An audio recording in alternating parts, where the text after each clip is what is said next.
Good morning बच्चों, कैसे हैं आप? Good morning ma'am.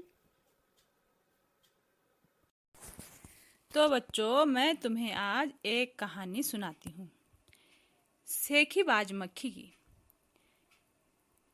एक था जंगल। उस जंगल में एक शेर भोजन करके आराम से सो रहा था।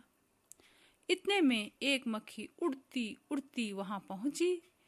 शेर ने 2-3 दिनों से स्नान नहीं किया था, इसलिए मक्खी शेर के कान के एकदम पास भिन्न भिन्न भिन्न करने लगी।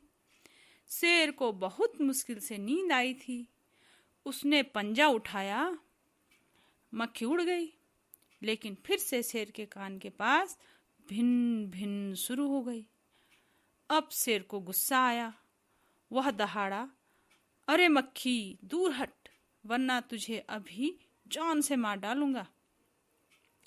मक्खी ने धीरे से कहा, छी छी, जंगल के राजा के मुंह से ऐसी बातें शोभा नहीं देती। फिर क्या था, शेर का गुस्सा बढ़ गया। उसने कहा, एक तो मुझे सोने नहीं देती, ऊपर से मेरे सामने जवाब देती है। चुप हो जा वरना। मक्खी बोली, वरना क्या? क्या कर लोगे? मैं क्या तुमसे डरती हूँ? मैं तो तुमसे भी लड़ सकती हूँ। हिम्मत हो तो आ जाओ। अब शेर और आग बबूला हो उठा। उसने कान के पास पंजा मारा। मक्खी तो उड़ गई, पर कान जरा छिल गया। मक्खी उड़कर शेर की नाक पर बैठी, तो उसने मक्खी को फिर पंजा मारा। मक्खी फिर से उड़ गई। अब की बार शेर की नाक छिल गई। मक्खी कभी शेर के माथे पर बैठती, कभी गाल पर, तो कभी गर्दन पर। शेर पंजा मारता जाता और खुद को घायल करता जाता। मक्खी तो फट से उड़ जाती। अंत में शेर ऊब गया, थक गया। वह बोला, मक्खी बहन, अब मुझे छोड़ो। मैं हारा और तुम जीती, बस। अब मक्खी घमंड से चूर होकर उड़ती उड़ती आगे बढ़ी। सामने एक हाथी मिला। मक्खी ने कहा, अरे हाथी, मुझे प्रणाम कर। मैं जंगल के राजा शेर को हरा के आई हूँ, इसलिए जंगल में आज से मेरा राज चलेगा। हाथी ने सोचा, इस पागल मक्खी से कौन बहस करे, अपना समय कौन बर्बाद करे। हाथी ने सूंड उठाया, मक्खी को प्रणाम किया और आगे बढ़ गया। उधर से एक लोमड़ी आ रही थी। वह यह सब देख रही थी। लोमड़ी मंद मंद मुस्कुराने लगी। इतने में मक्खी ने लोमड़ी से कहा, अरे ओ लोमड़ी, चल मुझे प्रणाम कर।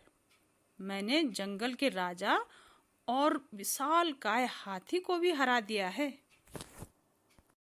फिर क्या हुआ मैम? फिर क्या हुआ आगे? क्या लोमड़ी ने भी हार मान ली मैम मक्खी से?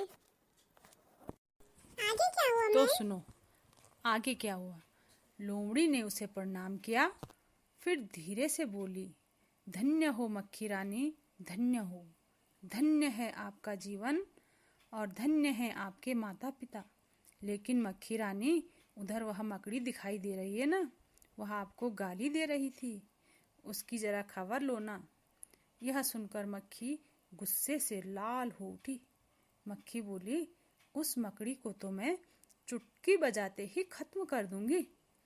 यह कहते हुए मक्खी मकड़ी की तरफ झपटी और मकड़ी के जाले में फंस गई।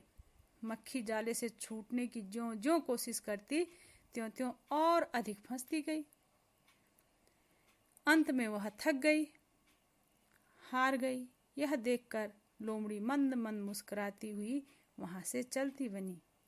तो बच्चों, ये कहानी लिखी थी योगेश जोशी जी ने। आपको कैसी लगी कहानी? बहुत अच्छी लगी मैम। मैं ये कहानी घर पे अपनी मम्मी को भी सुनाऊंगा। हाँ, मैं भी सुनाऊंगी, अपनी मम्मी को और अपने भैया को भी सुनाऊंगी। मैं भी सुनाऊंगा अपने घर में कहानी। ठीक है बच्चों, ये कहानी आप अपने घर में सुनाना और फिर मुझे बताना उनको ये कहानी कैसी लगी। ठीक है बच्चों, गुड।